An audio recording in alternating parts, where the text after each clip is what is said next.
네, 이번 주는 새누리당은 뭐 청와대에서 대통령과 지도부가 만나면서 그간 몇 주 동안 지속됐던 갈등이 봉합되는 모양입니다만 야권은 뭐 신당은 상수다라고 얘기할 정도로 지금 분열이 기정사실화되어 있는 것 같고 시기와 방법만 남아있다라고 말하는 전문가가 많습니다. 지속 가능한 정당이 정치 발전의 전제라고 봤을 때 야권이 계속 이렇게 분열과 통합을 반복하는 것들이 한국 정치사에서 아주 부정적인 요소인 것 같은데 야당의 앞날 교수님 어떻게 예측하십니까? 네, 야당의 앞날 정말 어려운 주제인데요. 뭐 누구도 알기 쉽지 않다 이런 생각이 드는데요. 야당이 정말 그동안 예고되어 온 대로 분열하고 새로운 신당이 출범할 것인가의 여부는 저는 혁신위에 달려 있는 것이 아니냐 이렇게 생각합니다. 혁신위가 야권 지지자 누구도 거부할 수 없을 정도의 공정한 공천 룰을 만든다라고 하면 아마 신당의 명분이라고 하는 것은 존재하지 않을 것 같습니다. 그러나 그렇지 않고 이것이 오히려 소위 주류의 이익을 강화하기 위한 그런 공천 룰이 만들어진다라고 하면 뭐 신당은 상수가 되는 것이 아닌가 이렇게 생각하고 있습니다. 오픈 프라이머리가 전가의 보도는 아니지만 새누리당은 김무성 대표가 반복해서 오픈 프라이머리를 야당한테 제의하고 있고 이미 당론으로 채택하고 있습니다. 여기에 대한 야권의 좀 대응이 궁색하다는 느낌이 드는데 어떻게 보십니까? 네, 그렇습니다. 뭐 굉장히 안타까운 부분은 이런 부분입니다. 그동안에 여권은 어찌됐든 간에 선거 때는 개방성을 추구하고 물론 선거 이후에는 뭐 상당히 변화되는 모습을 봅니다만은 선거 이전에는 굉장히 개방성을 추구하는데요. 오히려 야권은 그렇지 않음에 따라서 선거에서는 결국 개방성을 추구하는 쪽이 이길 수밖에 없는 것이 아닌가 이런 생각을 하게 되고요. 이 오픈 프라이머리도 저는 그런 차원에서 본다라고 하면 여권이 진심이든 전략이든 간에 어찌됐든 선거에 있어서는 훨씬 더 경쟁력을 보일 수밖에 없겠다라는 생각을 하게 됩니다. 네, 어쨌든 많은 국민들이 야권을 지금 걱정스럽게 쳐다보고 있는 것 같습니다. 당청 관계가 정상화 국면을 맞으면서 대통령은 국정 동력을 회복하고 각종 개혁 과제에 강력한 드라이브를 걸 것으로 전망됩니다. 국가 발전과 국민 대통합을 이루기 위해서 사면을 실시할 필요가 있다고 생각합니다.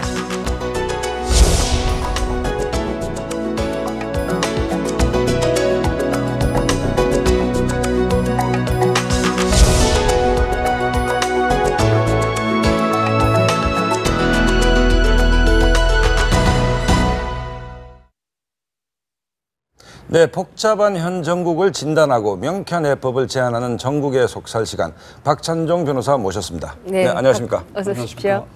뉴스가 끊이지 않는데 국정원 직원이 또 자살해서 오늘 하루 종일 뭐가 좀 시끄럽고 뉴스가 공개가 됐는데 포괄적으로 참 이게 불행한 일인데 어떻게 보셨습니까? 오늘 새벽에 그 뉴스 듣고 끔찍한 것이 네. 이제 40대 중반의 그 요원인데 네. 마티스라 그러면 아주 경차죠. 소형차거든요. 네. 우리가 흔히 국정원 이러면 으시시하고 뭐 이렇게 뭐 정보비도 많이 쓰고 이런 인상들을 받고 있는데 그런 소형차를 굴리면서 결국 자살했다. 굉장히 충격적이고 네. 그래서 저는 아침에 SNS에 그 국정원은 그 유서 내용을 공개하는 것이 옳다. 국정원에 어떠한 불이익이 오더라도 그러지 않으면 처음 제1보가 그 유가족들이 공개를 거부한다. 그렇죠. 그러길래 내가 국정원장께서 이것은 공개하도록 조치를 해라. 국정원법에 직원들의 직무상 관련된 행위에 대해서는 비공개를 한다라든지 하는 규정이 있다 하더라도 이건 국민들이 국정원을 계속 의심하게 되니까 공개를 해서 불이익이 있으면 불이익대로 받는 게 옳다. 근데 그걸 공개하기로 했죠. 네. 사태 추이는 지켜봐야 되겠고 철저한 수사를 해야 되는데 이 정권과는 관계없이 앞에 정권 말기에 문제된 해킹 그 시스템 도입 문제가 있었던 것 같고 그 당시에 국정원장이 계속해서 감옥에 있고 감옥에 있는데 또 새로운 사실이 터진다. 이게 오늘 우리 국정원의 이게 비극이야. 네. 비극이. 그러니까 국정원이 이제 중앙정보부 지금으로부터 그러니까 1961년 5.16 직후에 만들었죠. 그 달에 5월 말에 중앙정보부를 창설했고 그 최초 창설자 김종필 전국무총리가 최근에 어떤 일간지하고 연속해서 회고록을 이 얘기를 하고 있어요. 그거 보면 박정희 장군의 그 최고의 체제, 박정희 체제를 까는 이걸 말하자면 그 용어로는 반혁명 세력을 사전에 차단, 이걸 막기 위해서 급히 중앙정보부를 만들었다. 그래서 출범이 정권 보위거든요. 네. 그 뒤에 박 대통령의 장기 집권, 유신, 50 강권 통치를 해오면서 그 정권 보위에 천병했어요. 그렇죠. 유신도 중앙정보부가 사실은 기획하고 실행하고 다 한 것이죠. 50 정권을 지탱한 것도 제가 고대합 시위 사건에서 당하고 변호사 업무 제기당한 것도 장세동 안기부야. 네. 네. 그런 일들을 해오다가 이제 김영삼 대통령 들어와서 이제 정치 관여는 안 하도록 한다고 하는 것이 이게 박근혜 대통령 때까지 약속이지만은 안기부, 지금의 안기부, 그리고 국정원 이름 바뀌었죠. 국정원의 고위직들은 정권이 변동되면 물러서야 되는 이런 악순환이 계속됐다. 그렇죠. 네. 네. 그래서 다음 정권에 누가 들었을 것인지 그 유리한 쪽으로 줄을 대고 거기에 이제 정보를 이렇게 이른바 정보 유리한 장사를 하는. 그런 일이 네. 김영삼, 김대중 노무현 오면서 제가 아는 사례가 많이 있어요. 그렇죠. 이러다 보니까 그 소용돌이 속에서 지금 이런 댓글 파동, 그 다음에 이런 파동이 연속적으로 일어나는 거 아닌가. 네. 제 친인척 가운데도 국정원 근무자들이 있습니다. 네. 모두 우수해요. 그러면 국정원에서 이런 자꾸 이 오명을 뒤집어 쓰게 되는 이것은 국내 정치 파트 때문이니까 이걸 완전히 단절해야 돼요. 완전히 단절해서 지금 우리가 북한과의 경쟁에 있어서 이 체제를 지키는데 대북 정보와 공작 활동, 해외 정보 이것만 아주 전심전력으로 많은 예산을 써서 그게 이스라엘의 모사드가 그렇게 그렇죠. 하거든요. 네. 600만의 현지 이스라엘 국민 이걸 보호하기 위해서 30배가 넘는 아랍 국가에 둘러싸여 있는 데서 목숨을 걸고 네. 그 요원들이 해외에 나가서 공작을 하고 예를 들면 대표적으로 60년대에 그 홀로코스트, 네. 유태인 학살의 주범 중에 하나였던 아히히만을 추적하는데 남미에 있다는 걸 알고 적어도 약 3년 내지 5년에 걸쳐 공작을 해서 접근을 해서 붙들어갖고 온다 이거죠. 네. 그만큼 시간이 걸린다 이제. 그런데 우리나라는 이게 5년짜리 대통령, 5년짜리 대통령이 좀 그런데 5년짜리 대통령이 들었을 때마다 국정원이 인사에 흔들리고 이렇게 되면 대북 정보와 해외 정보를 이렇게 모사드처럼 차근히 앉아서 정말 국가를 보호하는데 희생헌신하는 이 틀이 돼 있겠느냐. 저는 지금 이 소용돌이 속에서도 평양에 이 김정은이가 들으면, 김정은 위원장이 들으면 끔찍할지 모르겠으나 우리 정보부 요원들이 아주 치밀하게 현재도 공략하고 있으리라 나는 이렇게 믿고 싶은 사람이에요. 네. 안 그러고 있다 그러면 내일이라도 그럴 수 있는 우리 그렇죠. 국정원이 되도록 하기 위해서는 아주 이 국내 정치 파트는 이 참에 말이죠. 완전히 단절을 하고 이것은 경찰이나 다른데 맡길 필요가 있다. 근데 이게 지금 박근혜 대통령 아래서 남은 임기 지금 절반을 돌아섰는데 이게 가능하겠느냐. 더군다나 이런 문제까지 터졌는데 네. 결국 다음 대통령에 누가 들어설는지 이걸 아주 철두철미하게 이게 철학적으로 이걸 몸에 익힌 사람이 그에 대한 치밀한 공약을 하고 국민의 동의를 받아서 이 국가정보원이 조직 재편과 거듭 태어나는 계기를 지금 우리 비싼 교육을 하고 있다. 이렇게 생각을 하면 네. 너무 낙심할 일은 아니다. 네, 뭐 그렇게 말씀하시지만 우리가 정권 이런 문제가 발생할 때마다 이 국내 파트는 드러내야 한다라고 하는 주장이 그동안에 한두 번 나온 것은 아니지 않습니까? 그럼에도 불구하고 또 계속해서 이런 일들이 일어나고 있는 것을 보면 굉장히 안타까울 수밖에 없는데요. 정말 앞으로 그게 가능하리라고 보십니까? 역대 대통령들이 입장을 바꿔보면 누가 대통령 돼도 국내 정치에 여러 정보를 수집해서 이거 읽는 게 재미도 있고 이걸 유용하게 쓸 수도 있고 그 국정원이 지금까지 그런 걸 잘해왔다. 잘 정리하고 그런 게 있는데 이걸 뚝 떼버려야 돼요. 그런 민을 벌어버리고 닦고 필요한 부분은 국가의 다른 기관이 얼마나 있으니까. 네. 그래서 국정원을 우리가 보호할 필요가 있다. 그래서 인사의 독립, 업무의 독립 그래서 그들이 정말 사명감을 가지고 제가 모사드 얘기를 두 번을 하는데 모사드 요원들처럼 말이지 목숨을 걸고 주변 국가에 가서 이스라엘 국민을 위해서 희생 헌신하는 이제 그런 국정원으로 한번 가득 태어났으면 그러니까 이제 정권이 바뀌더라도 원장이 전 정권에 임명된 원장이 계속한다 이러면 굉장히 보기 좋은 장면 아닙니까? 국정원이 모사드를 이렇게 보면 네. 최근에도 제가 기록을 봤는데 모사드 책임자 모사드 부장은 최소 5년 이상이에요. 그렇죠. 5년, 8년, 12년씩 이렇게 장기 재임을 해요.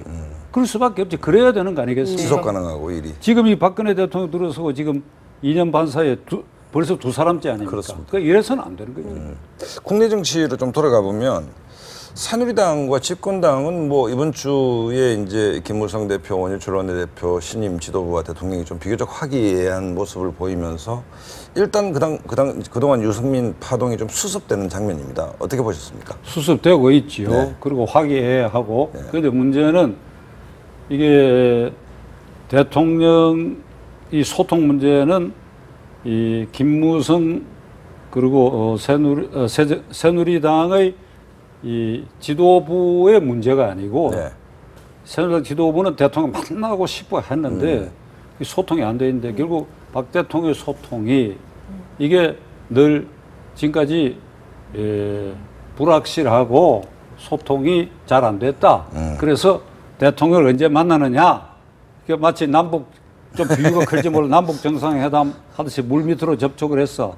그 오전 11시에 만난다 그러면 나는 어렵게 점심을 먹는 줄 알았어. 네. 저는 김영삼 대통령 때 청와대 자주 들어가 보고 거기는 한 번도 들어가 본 일이 없어요. 네. 오락하지도 않고 갈 생각도 안 하니까. 그런데 11시 들어가면 어렵게 점심 먹는 줄 알고 들어가야지. 네. 그 점심도 안 하고 그래서 화기애애했다. 그건 좋아요. 한자에 화이부동이란 네, 말이 그렇죠. 있거든. 네. 화합하되 이견이 달라도 화합은 해라. 이 경우에 화기애애는 대통령 입장에서는 같은 당적을 가진 새누리당 지도자들하고의 만남에서 뭐 화기애애하는 것이 아니라 네. 문재인 대표 등 야당 지도자들을 만나서도 그는 화기애애해야 돼요. 네. 다른 의견을 어떻게 절충해 가느냐 이래야 되는 것이다 이거죠. 그런 점에서 자간 이번에 뉴스거리가 된 앞으로 대통령이 이 국회의원 또는 여당 지도자 또는 야당 지도자까지도 만날 때 이것을 물 흐르듯이 네. 자주 만나고 네. 그것이 뉴스가 안 돼야 돼요. 이 뉴스 중에 이런 게 있어요. 김무성 대표와 대통령이 이게 원내대표 같이 만나고 난 다음에 독대를 했는데 어떤 언론은 19분이라 그러고 어떤 언론은 16분이라 그러고 네. 그래서 누가 열심히 재했구나. 이걸 재하고 있다 그지? 네. 아이 대통령하고 대표하고 만나서 뭐 할 만큼 얘기를 하고 나왔다 이러면 될 일을 이게 19분이냐 16분이냐 이거 비정상이고 네. 부끄러운 일이지요. 네. 사실 뭐 지금 이제 여야 뭐 지도부 모두를 좀 자주 만나야지 정치가 잘 되지 않겠느냐 이렇게 말씀을 하셨는데요. 사실 최근에 이제 여당과 청와대의 관계를 보면서 김무성 대표 입장에서 본다라고 하면 여당 입법 문제에 있어서는 적어도 청와대에 원하는 바를 다 들어주면서 오픈 프라이머리만큼은 내가 추진하겠다 뭐 이런 계산이 있는 게 아니냐 이런 해석들이 나오고 있는데요. 어떻게 잘 들이라고 보십니까? 그 이제 그날 그 원내대표 네. 원유철 원유철 원내대표 원내대표. 우리는 한 몸통이다 네. 이런 얘기를 했지요. 그래서 한 몸통인 건 좋아요. 같은 당적을 가져서 그러나 반드시 지켜야 할 금도 이 선이 있어요. 그건 헌법 46조에 그 당 대표들이 전부 국회의원이니까 국회의원으로서 기본적 책무 우리 헌법이 규정하고 네. 상권 분립의 핵심적 고리가 조문을 하나 딱 말하라고 하면 헌법 46조. 국가이익을 우선하여 양심에 따라 직무를 행한다. 국회의원은. 그 국회의원이니까 네. 그 금도 아래서 큰 테두리 안에 대통령 선거 공약을 박 대통령 우리는 지켜나간다. 그 작은 일들에 공무원 연금 개혁, 국회법 개정 문제 같은 구체적인 세부에 들어가서는 이견이 있을 수도 있는데 이런 걸 조절을 원활히 잘해야 된다. 이제 그런 점에서 화기애애하고 그런 점에서 몸통이라 하면 그건 이해를 할 수 있어요. 그러나 우리 내각제가 아니니까 네. 46조의 금도를 받아 지켜야 되고 김무성 대표가 지금 오픈 프라이머리를 주장하는데 네. 저는 아마도 오픈 프라이머리라고 하는 이름을 붙일 정도로까지 완전 개방형은 어려울 것이다. 왜 그렇게 네. 생각하십니까? 그것은 이 비박 의원들한테도 오픈 프라이머리라 그러면 당원과 유권자, 특히 압도적으로 유권자에게 공천권을 돌려준다는 것이거든요. 그렇죠. 네. 김무성 대표가 어떤 생각을 하고 있는지는 모르겠으나 당원에게 돌려준다 이러는 것은 굉장히 위험한 거예요. 네. 어떤 당원이냐? 등록된 당원이다. 그럼 등록된 당원은 어떤 당원이냐? 조직화된 매월 1,000원씩이라도 뭐 6개월 내는 것이다. 이 굉장히 위험하다고. 지금 이 여야 모두가 국회의원들이 당원을 모집한다는 거 아니에요? 그렇습니다. 주변을 네. 독려해가지고. 그러니까 이 미국하고 우리가 정치 문화 의식이 아직은 그 수준까지 안 가 있다. 우리가 못나서 그런 게 아니라 훈련이 덜 돼가지고 그렇게 하는 그 당원을 동원한다고 하는 거 그것은 굉장히 위험하지요. 그러면 완전히 주민에게 돌려주어가지고 어떤 방법으로 하느냐 하면 선관위에 위임해가지고 그렇죠. 예를 들면 서울에 이 소선거구제를 할 때에 그 유권자가 보통 한 15만 명 정도 되니까 네. 그 한 3 내지 4%만 한 4, 5천 명을 무작위로 뽑아가지고 이들을 대상으로 우리 당의 이 지역의 후보는 이러이러한 사람이 나왔으니까 여러분들이 투표로 결정해 주십시오. 이래야 이게 제대로 된 오픈 프라이머리. 그런데 과연 이것을 추동해내기 위해서는 당론을 결정해야 되고 당헌 당규를 바꿔야 되는데 이 가능하겠느냐. 그래서 저는 늘 이게 입법화해야 된다. 네. 선거법으로 아주 이렇게 해버려야 된다. 선거법으로. 모든 정당은 후보를 공천을 이래야 된다. 이렇게 이제 강제적으로 해버려야 되는데 이게 법을 지금 고치려고 하는 낌새는 전혀 없거든요. 네. 지금 그게 새누리당은 당론으로 확정지었고 야당한테 공식 제안을 했지 않습니까? 야당이 지금 고민하는 형국인 것 같은데 야당이 받아들이면 입법화해서 선관위에서 오픈 새누리당 두고 봐야죠. 당론이라는 게 어떻게 결정되는지 모르겠으나 네. 최고위원회에서 대표가 한마디 하니까 뭐 지금은 아직 때가 안 됐으니까 아무 소리 안 했으니까 당론이라고 해버린 그건 당론이 아니죠. 구체적으로 이 경우에 이 법에서 강제하지 않은 한 당헌 당규를 그렇게 고쳐야 되는데 그 단계에서 문제가 생길 수가 있죠.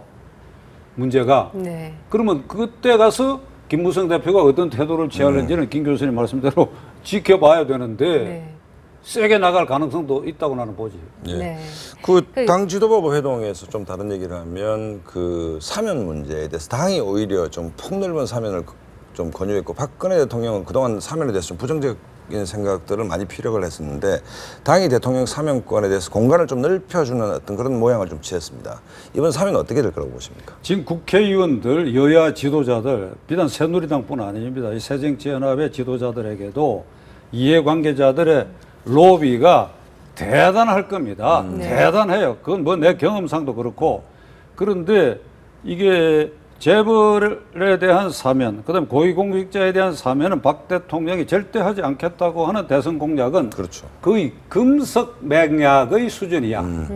아무리 임기 중 5년 동안에는 누가 뭐라 그래도 이것만은 절대로 금이 안 변하고 돌이 안 변하듯이 이건 금석맹약이다. 어떤 의미 절대 공약이다 이거죠. 네. 대통령 선거 일주일 전에도 공개적으로 또 이 얘기를 해요. 그렇죠. 그러니까 이 선거 공약 집에도 있고 그러고 당선되고 나서 1월 달에 당선자 시절에 인수위 시절에 이명박 대통령 그 이명박 대통령도 정말 체면 없는 짓을 했어. 그래가지고 자기 형을 넣으려고 그러다가 이상덕 씨 빼버리고 그 자기 친구들 이래갖고 사면할 때 박 대통령이 기자 앞에 나타나갖고 이거 비겁하고 말이야 국민 네. 분노할 짓이라고까지 얘기를 했거든. 그렇습니다. 그래서 박수 친 사람이 많아요. 네. 아 우리 대통령 참 옹골지게 한다고. 그리고 작년에 취임해서 1년 만에 진짜 생계형만 그렇죠. 했고 그리고 이번 4월 28일 날 29일 재보궐선거 하루 24시간 전에 홍보수석을 통해 가지고 성완종 사면에 대해서도 이게 잘못된 거 앞으로 조사를 해야 된다 이래가지고 그거 가지고 보궐선거 영향을 줬잖아요. 네. 그러니까 성완종 게이트를 국면을 말하자면 바꿨죠. 이쪽에 8명 네. 문제를 상당히 허물면서 오히려 노무현 정권 말기에 이 사면이 의심스럽다 하는 것으로 여론이 상당히 돌아갔단 네. 말이에요. 맞습니다. 이렇게까지 한 대통령께서 지금 이 공약을 허물려고 하는 것 같다. 그 저는 좀 만일 허무신다면 저는 실망하고 지금 이 유승민 대표가 이제 박 대통령의 또 하나의 금석 맹약이 있었잖아요. 135조를 더 135조의 정세 없는 생애 복지. 맞춤형 복지. 그게 이제 65세 이상 노령연금 20만 원 다 포함되는데 이게 헝클어졌잖아요. 네. 그러니까 유승민 의원이 이게 증세 없이 이걸 하겠다고 계속 이런 것은 허구다. 세게 이야기하고 아주 마음이 상한 것 같아요. 그리고 이게 사실 아닙니까? 네. 이번에 추경 예산 내놓은 거 보면 11조 중에 약 절반 5조 5천억 원이 세금이 덜 걷어져서 그렇죠. 재정 적자를 메우는 거예요. 네. 판이 이 판이 됐으니까 이 정세 없는 복지는 잘못됐다. 이건 누구든지 얘기할 수 있죠. 그리고 네. 대통령이 이 공약을 수정하는 것을 부끄러워할 필요가 없습니다. 세금이 안 걷어들여지는데 뭘 어떻게 합니까? 방법이. 네. 저희 시간이 많지 않는데요. 야당 얘기를 제가 좀 여쭤보겠습니다. 정대철 의원께서 전 의원께서 말씀이 20여 명은 신당에 합류할 것이다. 이렇게 얘기를 한 바가 있는데요. 어떻게 보십니까? 야당은 말이죠. 지금 생각해보면 가슴이 답답해요. 야당이 올곧게서야 여당도 올곧게 쓰고, 그래서 대통령도 이게 민심을 광범위하게 볼 수 있는 그 통로가 제대로 열리는 것인데, 김상곤 혁신위원회에서 내놓는 거 보면 이 사무총장과 최고위원제를 폐지하겠다. 네. 이거 헛짓고 있어요. 중앙당제를 폐지해야 돼. 그렇죠. 그 소리를 지금 못하는 거예요. 중앙당제를 폐지하고 공천권을 하방하고 선거제도를 이게 승자 독식 구도가 아닌 이게 지역 패권 구도, 그렇죠. 전라도 경상도 패권제를 허물기 위해서는 중대 선거구제로 가면서 공천권은 주민들에게 돌려주고 이래버리면 새정치연합의 핵심 지지층이 전라도 사람들이거든. 전라도 지역이 아니라 전라도 사람. 새누리당은 경상도 사람. 네. 이거 우리 불편한 짓이 아니에요. 어느 정도 이걸 깨기 위해서는 이런 방향으로 제시가 돼야 되는데 이거 제시가 안 되고 있어요. 그러면 지금 이 신당을 하겠다고 하는 사람들의 생각도 내가 뭔지 잘 모르겠어. 이 양반들 생각도 잘 모르겠어. 그 전라도 민심은 이런 것 같아요. 노무현 대통령을 김대중 대통령이 점지해서 당선시켰더니 대북 송금에 그 어른까지 관계되는 일에 특검을 수용해버리고 호남 사람들을 갖다가 인사의 불평등을 심화시켰다. 이게 뽑아놨더니 서운하다. 그리고 김대중 대통령의 흔적을 지우기 위해서 열린 우리당을 만들었다. 이게 감정적 요소가 들어가 있고 그 뒤에도 정동영 의원이 나왔지만 아주 참패해버렸고 그리고 호남 출신 대통령이 후보가 유력한 사람이 그림자도 안 보이고 이게 복합적으로 작용했거든요. 네. 그러면 어떻게 해야 되느냐. 원론에 돌아가서 전라도 도민들 그리고 전라도 민심이 우리 정치 개혁에 말하면 선도 역할을 할 수 있도록 거기에 불을 지피는 어떤 제도 개혁을 하고 나서서 우리가 이렇게 고쳐야 되겠다. 이렇게 되면 비노고 친오고 전부 없어지고 이거는 국민 정파만 존재하게 된다. 그렇죠. 이런 모색을 해야 되는데 변죽만 올리고 있다 이거죠. 그러니까 그 이유가 아까 뭐 중앙당을 없애고 원내 이제 중심 정당을 만들고 중앙당 없애면 안 되고 폐지, 중앙당 제도의 폐지. 예, 폐지하는 거. 그다음에 뭐 오픈 프라이머리 문제라든지 아니면 다당제가 실현할 수 있는 선거 제도를 획기적으로 바꾼다든지 예를 들자면 정치학자들이 대체로 지적하고 있는 새누리당이 당황할 정도의 혁신안이 어려운 것이 아니거든요. 그런데 변죽만 올리는 이유는 도대체 뭐라고 생각하십니까? 현재의 기득권을 지키기 위해서. 현재의 국회의원들이 그건 새누리당도 마찬가지 160명 이쪽 130명이 어떤 변화는 그게 적응하기가 어렵게 된다 이거죠. 겁이 나는 것이죠. 오픈 프라이머리 말이 그래서 그렇지 지금 제가 아까 말씀드린 것처럼 유권자들을 선관위가 랜덤 이렇게 무작위 추출해서 그 사람들에게 맡긴다 할 때 겁이 덜컥 나는 겁니다. 과연 내가 거기서 이겨낼 수 있느냐. 이러니까 현재 하는 대로 그렇게 해서 새정치연합은 문재인 대표가 여전히 공천의 어떤 주도권을 쥐는 것으로 해야 이게 거기에 모여있는 친노 국회의원들이 편하고 네. 그런 계산이 들어가 있는 것 같고 그 다음에 이쪽은 친박 쪽은 김부성 대표가 이걸 헝클어 가지고 뭐 오픈 프라이머리 정신없이 해버리면 우리가 날아갈지 모른다. 그러니까 이런 불안 때문에 이걸 반대할 것 같고 이렇게 되는 것이죠. 그래서 헌법 1조 2항을 양당 지도자와 국회의원들이 명심해야 할 것이 유승민 대표는 헌법 1조 1항만 얘기했거든. 네. 대한민국 민주공화국이다 이랬는데 2항을 나는 얘기하려고 그래요. 대한민국의 주권은 국민에게 있고 모든 권력은 국민으로부터 나오는데 네. 그대들은 양대 정당으로부터 권력 나올 생각만 자꾸 했어. 이것만 쥐고 앉아 있으면 국민은 어찌 되느냐 이거죠. 국민 시킨 대로 해봐야죠. 네. 근데 안 하면 어떻게 해야 되죠? 부직경이 들고 나와야 되나 국민이? 네, 안타까운 현실입니다. 네, 여기까지 들어야 될 것 같습니다. 고맙습니다.